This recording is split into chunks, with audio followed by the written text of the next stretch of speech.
Hello everyone, welcome back to my channel Priyanka Das. তোমরা সবাই কেমন আছো? আশা করছি খুব ভালো আছো, আর আমিও খুব খুব ভালো আছি। তোমরা নিশ্চয়ই এই ঘরটা দেখে চিনতে পারছো। হ্যাঁ, আমরা ডাইরেক্ট চলে এসেছি মাদের বাড়ি। তোমাদের সাথে কোনো কিছু না জানিয়েই চলে এসেছি হুট মাত্র আর কি মাদের বাড়ি, কারণ মাদের এখানে চলছে এখন রাসের মেলা। তাই আমরা হুট করে চলে এলাম রাসের মেলা দেখতে। চলো, এখন আমরা সবে মাত্র এসেছি, চলো একটু রেস্ট নিয়ে তারপরে আবার মা বাবা সবাই মিলে যাব রাসে। সেখানে গিয়ে বড় ধামাকা রাস তোমাদের জন্য অপেক্ষা করছে। তোমরা কিন্তু সাথে দেখো, একটুও কোথাও যেও না, ঠিক আছে? চলো, তার আগে একটু চা বিস্কুট খেয়ে দেখো। তোমাদের দাদা ভাই আর আমার বাবা করে চা খাচ্ছে, রেডি হয়ে নিয়েছে।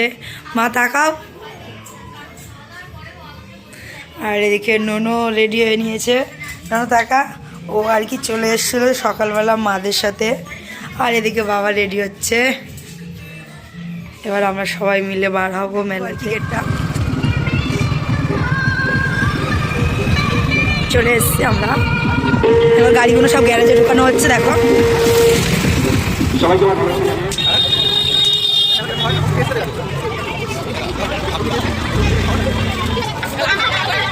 খুব মজা করে আসছে।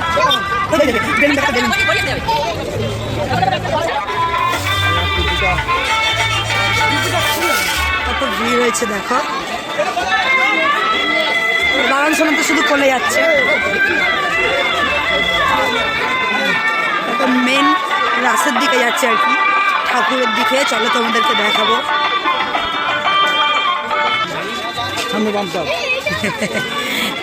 কত কাপ কিনবে আবার? কেন আমার ছেলে ভাঙবে? আমার ছেলের জন্য কাপ কেন ভাঙবে?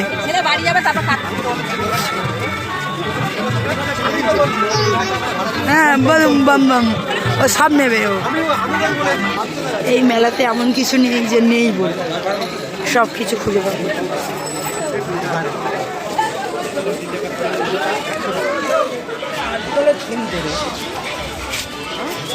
হ্যাঁ, আমিও কিন্তু তাই ভেবেছিলাম।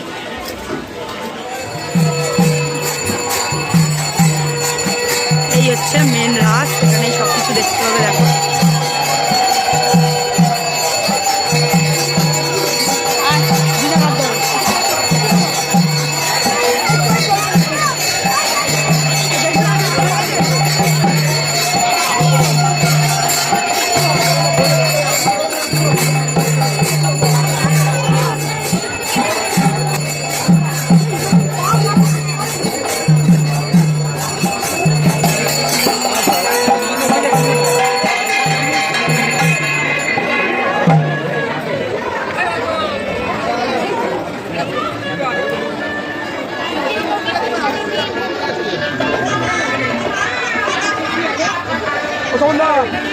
এই হচ্ছে মন্দির।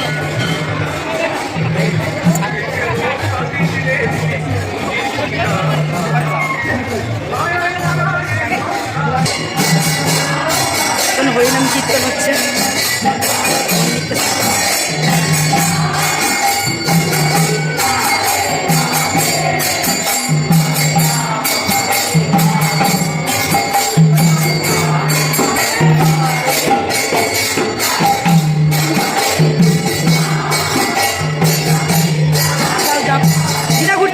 ওখানে যাও।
ঠিক নতুন স্টল পরিবেশিত এক পৌরাণিক প্রেক্ষাপট রচিত। ওরা ভুল না ওই জন্য ওইটা দেখবে। রচনা ও ভাষাবাদ সুকান্ত মুখার্জি ও শিল্পিকা মুখার্জি। প্রোপাইটার শ্রী সুদর্শন মন্ডল। গ্রাম কুলঝা, খেজুরি, পূর্ব মেদিনীপুর। দূরভাষ 9732755714। আজ আমরা যান্ত্রিক পুতুলের মাধ্যমে প্রদর্শনী পরিবেশন করবো এক পৌরাণিক কাহিনী প্রেক্ষাপট রচিত। আমি মানুষ কন্যা মনসা। আমি বছরকে দেবী হিসেবে প্রতিষ্ঠিত করতে চাই। তাই আমি চাই তুমি আমার পুজো করো। তোমার মতো দেবী পুজো করে এই মহানের বস্ত্র চাপ করা হয়। ভাবলি কি করি? যা যা দূর হয়ে যা, দূর হয়ে যাচ্ছে একদম। এত তাহলে দেখ আমি তোর সব ছেলেদের কি করে শেষ করি।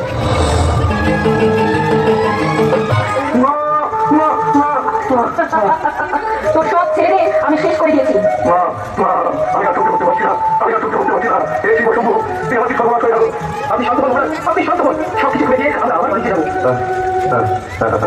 তুই ঠিক করেছো, আমি যাবো, আমি যাবো।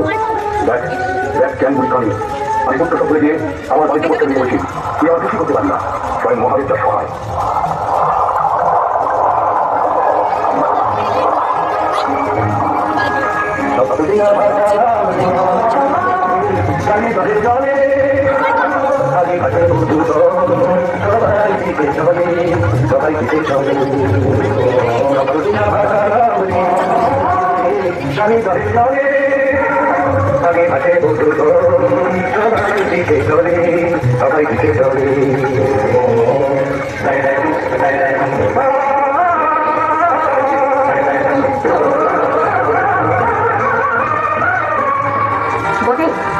এত অহংকার তোর? আচ্ছা আমিও দেখছি। জয় বরুণ দেব, জয় বরুণ দেব, জয় দেবাচিহ্ন। আমি যদি তোমাদের মানুষ কন্যা হই, আমি যদি তোমাদের ধ্যান করে থাকি, এই দাম্ভিকের উপযুক্ত শাস্তি তোমরা দেবেই দেবে।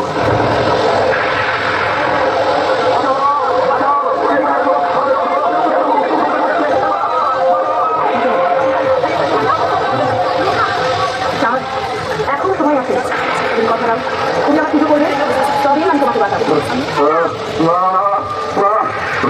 চলে যাওয়ার সামনে থেকে চলে যা, তোর সাহায্য হচ্ছে না। না যা, দূর হয়ে যা, দূর হয়ে যাচ্ছে আমি বুঝি কানি। যে শিব শম্ভু, যে শিব শম্ভু, দেবালয়ের মহারে তুই আমাকে রক্ষা করবো, সবাই রক্ষা করে দেবো, আমাকে রক্ষা করবো।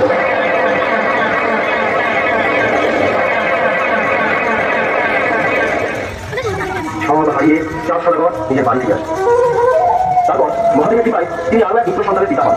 তার নাম হয় লক্ষ্মীন্দর। লক্ষ্মীন্দর বেটার বিয়ে হয়। মনসার হাত থেকে বাঁচানোর জন্য তৈরি হয় লৌহ বাসন। কিন্তু বিশ্বকর্মা মনসার ভয়ে সেই ঘরে এসে দেয় ছোট্ট একটা চিত্র। সেতার পর্বতের ওপর সেতার গাছে জঙ্গলে তৈরি হয় এই বাসন ঘর। চারিদিকে নেউল ও ময়ূর ছাড়া থাকে, যাতে সব দেখে নেই রাখে।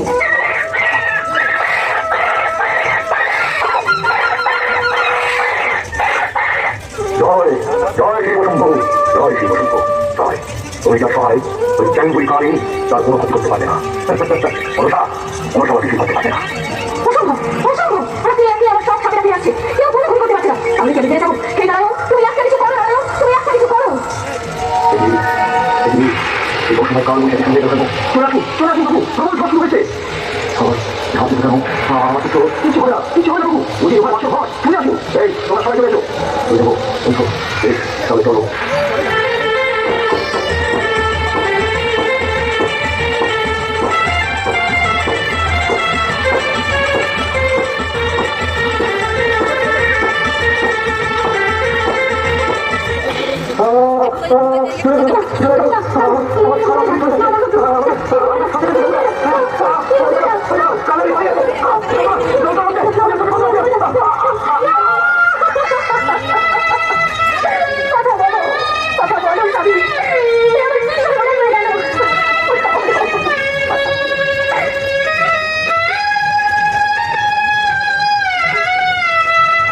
তারপর নদীর বুকে কলার খেলায় মৃত স্বামী লক্ষ্মীন্দরের পাশে বসে আছে বন্ধুরা।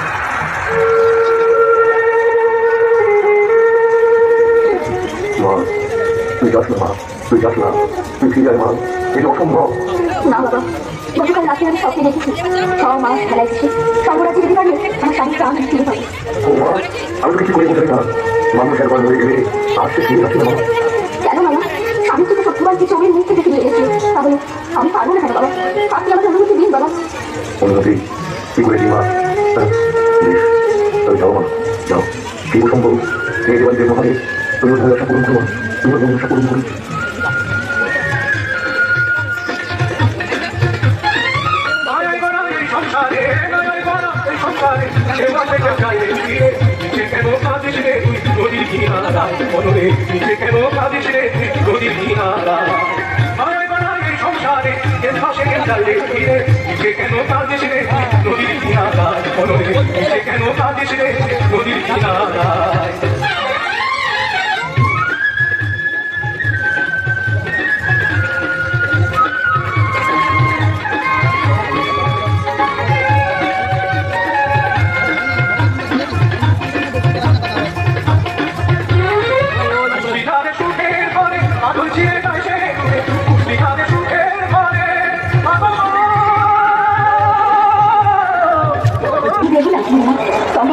আমার ঘর বেহুলা, এখানে তুই করতে এসেছিস মা? আমি সন্ধ্যা দিতে চাই আমার স্বামীর কাজ ফিরিয়ে আনার জন্য। তুমি কি? আমি নেতা ভবানের ঘর খেতে এসেছে জামা কাপড় কাকিমা। তুমিও তুমি করে বলবো আমি তোমার পাই করি যাবি? তাহলে আয় মা, তুই যদি তোর নাচ গান দেখিয়ে দেবতাদের সন্তুষ্ট করতে পারিস তাহলেই তুই তোর স্বামীর গান ফিরে পাবি মা। আমি যদি সত্যি সত্যি বলি আমি নিশ্চয়ই পারি। তুমি আমাকে নিয়ে চলো বুড়িমা, তুমি আমাকে নিয়ে চলো। তাহলে আয় আমার সঙ্গে, চলে আয় মাদের সবাই। এরপরে সর্বরাজ্যের রাজসভায় শুরু হয় বেহুলার নৃত্য। দুঃখিনী দুহিতা নব প্রাণ, দুঃখিনী দুহিতা নব প্রাণ, নৌসুদানে আজ সর্বদিনাম, দুঃখিনী দুহিতা নব প্রাণ।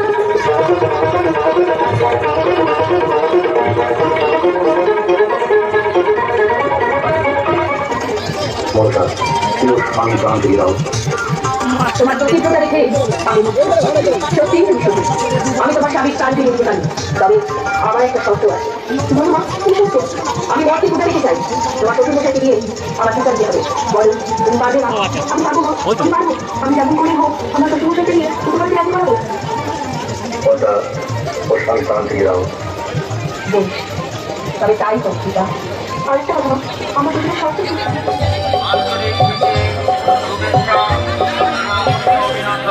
না হয়েছে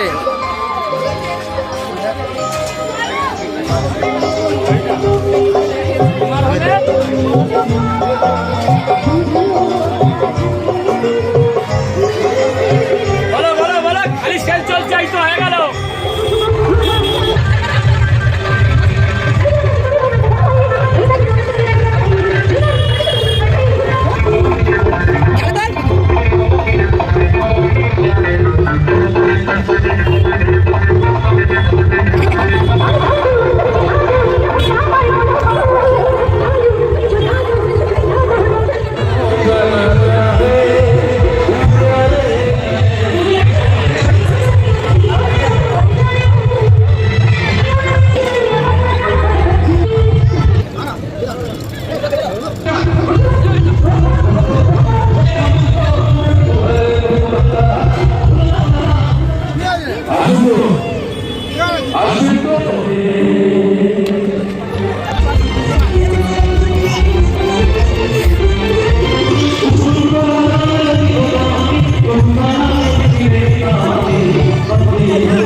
ভাবে বাড়িতে এলাম। আর বাবান সোনা দেখো এদিকে ঘুমিয়ে পড়েছে। এই যে বাবান সোনা রাস্তা দিয়ে আস্তে আস্তেই ঘুমিয়ে পড়েছে। চলো আবার দেখা হবে নেক্সট কোনো ব্লগে। টাটা, বাই বাই, সবাই ভালো থেকো, সুস্থ থেকো, গুড নাইট।